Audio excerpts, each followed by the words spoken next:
मिटकरीला कपडे काढून मारणार, मारायचं, काय गुन्हे दाखल करायचे गुन्हे दाखल करा आमच्यावर. यांनी सन्माननीय राजसाहेबांवर टीका केली तर त्यांच्या कानाखाली आवाजच निघणार. आता हा जो तुम्ही मला प्रश्न तुम्ही मला विचारला, ह्या अमोल मिटकरींनी राजसाहेबांवर टीका केल्याच्या नंतर अमोल मिटकरी महाराष्ट्रामध्ये सगळेच पत्रकार विचारतात अमोल मिटकरीची लायकी काय आहे. कोण अमोल मिटकरी? घासलेट चोर आहे तो त्याच्या गावात घासलेट चोरायचा आणि विकायचा. लायकी आहे त्याची राजसाहेबांनी बोलायची. कसं आहे तुम्हाला सांगतो, अजित पवार एखाद्या चोरलेल्या पक्षाचे अध्यक्ष आहेत. पक्षाच्या अध्यक्षांनी टीका करणं वेगळं आहे.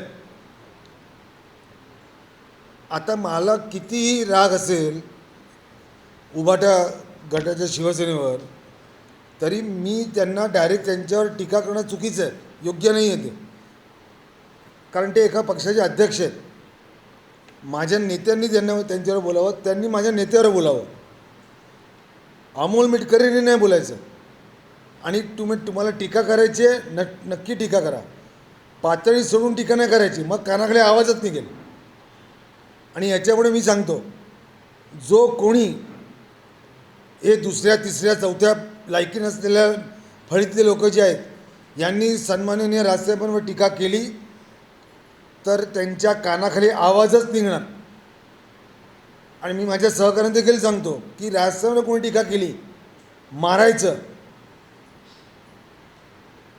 मारायचं, काय गुन्हे दाखल करायचे गुन्हे दाखल करा आमच्यावर, काही फरक पडत नाही. जर काही ह्यापुढे मिटकरींनी परत त्याचं थोबाड चालवलं, मिटकरीला कपडे काढून मारणार. एबीपी माझा, उघडा डोळे बघा नीट.